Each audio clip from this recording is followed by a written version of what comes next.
Donc candidat aujourd'hui Xavier Bonnefond à la présidence de l'agglomération, tout simplement pour quelle raison? Qu'est-ce qui a motivé votre choix?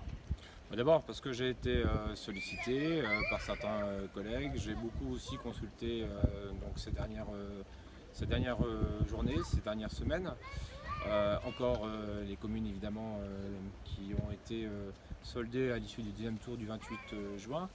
Et c'est donc à la lumière donc, de tous ces éléments que j'ai décidé de me porter candidat à la fonction de président de Grand Angoulême pour que cette agglomération soit encore plus tournée vers les communes, vers l'extérieur. Et je note qu'il y a besoin, on va dire, de faire en sorte que ces 38 communes soient donc raccrochées de manière durable au fonctionnement de Grand Angoulême. Raccrocher, ça veut dire, c'est votre réponse à ceux qui s'inquiètent que le maire de la Ville-Centre soit également le président d'agglomération en disant ce sera tout pour la grande ville. C'est ça votre argument? Pour moi, le président du Grand Angoulême ne doit pas forcément être un super maire, mais on doit se diriger vers quelque chose de plus collégial, de plus partagé.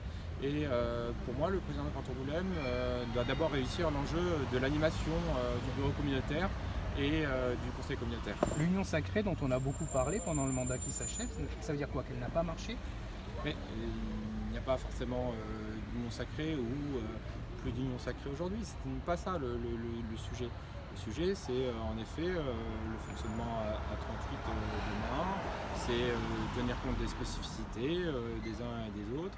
Et je le rappelle, ce n'est pas parce qu'il y a un choix et un pluralisme une fois tous les 6 ans qu'on rentre dans la guerre civile. Et évidemment, tout seul, on va plus vite, mais ensemble, on va aussi plus loin.